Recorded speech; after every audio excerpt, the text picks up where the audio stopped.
अस्सलामुअलैकुम एवरीवन। सदियों से दस्तरखान की रौनक बढ़ाने वाली डिश यानी कि शामी कबाब आज वो तैयार करेंगे। इस दो चीज़ों का ख्याल रखेंगे तो शामी कबाब बिल्कुल परफेक्ट बनेंगे, ना तो टूट कर बिखरेंगे और ना ही टेस्टलेस होंगे।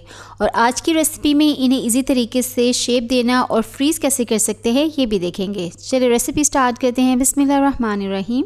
सबसे पहले यहाँ पर दाल को अच्छे से धोकर रात भर के लिए भिगो दिया था और अब इसमें पानी शामिल करेंगे। पानी इतना शामिल करेंगे यहाँ पर कि जितनी दाल है उससे थोड़ा सा ऊपर होना चाहिए।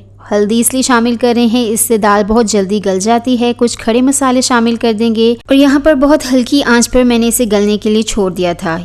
एक लहसुन का दरमियाने साइज़ का फूल था, उसे शामिल कर दिया है। एक बड़े साइज़ का प्याज है, 1 टेबलस्पून यहाँ पर अदरक है और 4 से 5 हरी मिर्चें बारीक काट के शामिल कर दी हैं। और अब इसे कवर करके हमने जब दाल गल जाएगी तो जो खड़े मसाले हैं वो हम निकाल देंगे। उनका फ्लेवर इसके अंदर आ चुका है। और अब यहाँ पर मैं उबले हुए कीमे को भी इसमें ऐड कर दूंगी, जिसे मैंने एक दिन पहले ही बॉईल कर लिया था, क्योंकि वो जब फ्रेश आया तो मैंने फ्रीज़ करने के बजाय उसे बॉईल करके रख लिया था। अब यहाँ पे उसे गर्म करके जो थोड़ा बहुत उसके अंदर पानी है वो भी इसी दाल के अंदर ऐड करके इसे अच्छे से मिक्स कर लेंगे। यहाँ पर अब हमने कुछ स्पाइसेस ऐड करने हैं। उससे पहले यहाँ पर धनिया और पुदीना भी शामिल करेंगे ताकि उनकी भी अच्छी सी खुशबू आ जाए। और यहाँ पर देख रहे हैं आपके थोड़ा सा पानी इसके अंदर है, लेकिन अब हम तेज़ आंच के ऊपर पानी को ड्राई करेंगे ताकि दाल थोड़ी बहुत मैश भी हो जाए और कीमे के साथ बहुत अच्छे से मिक्स भी हो जाए। पानी को पूरी तरीके से ड्राई करने के बाद हमने इसके अंदर मसालों को शामिल कर देना है और मसाले शामिल करने के बाद हमने इसे अच्छे से मिक्स कर लेना है। अब बारी आती है कि हमने इसे कैसे पीसना है कि हमारे शामी कबाब तैयार हो सके।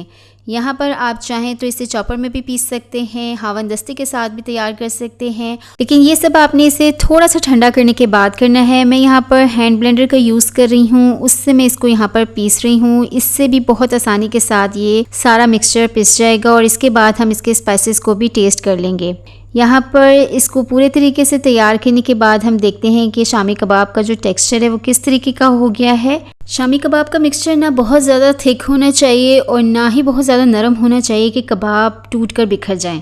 अब यहाँ पर शामी कबाब मेकर जो है ये टूल बहुत इजीली हमें मार्केट से मिल जाता है। आप चाहें तो इसके साथ बना सकते हैं, बहुत इजीली शामी कबाब तैयार हो सकते हैं। लेकिन अगर आपके पास ये ना हो तो एक दूसरा मेथड भी है जो कि हर किसी के पास घर पे अवेलेबल होता है, हम उससे भी तैयार कर सकते हैं। इस तरह का ढक्कन हमारे घरों में होता है, वो ले लेंगे और इसके ऊपर इस तरीके से कोई भी प्लास्टिक शीट उसको बिछाकर इस तरीके से उसके अंदर फिलिंग कर लेंगे और जब उसे बाहर निकालेंगे तो शामी कबाब की शेप तैयार होगी। चलकर देख लेते हैं कि हमने इसे कैसे फ्रीज़ करना है। इसके लिए ना तो हमें एल्युमिनियम फॉइल की ज़रूरत है, ना ही बटर पेपर की ज़रूरत है और ना ही सेपरेट इसको थोड़ी देर के लिए फ्रीज़र में रख के जमाने की ज़रूरत है इन कबाबों को। यहाँ पर एक शॉपर ले लेंगे जो कि सबके घरों में मौजूद होता है। लास्ट का इसका ये पार्ट इस तरीके से कट कर लेंगे और यहाँ पर टॉप से भी इसको इस तरीके से सीधा कट कर लेंगे। इसके बाद हमने इसको इसकी लेंथ वाइज यहाँ से भी एक पूरी तरीके से कट कर लेना है। एक ही साइड से कट करेंगे, दूसरी साइड को छोड़ देंगे।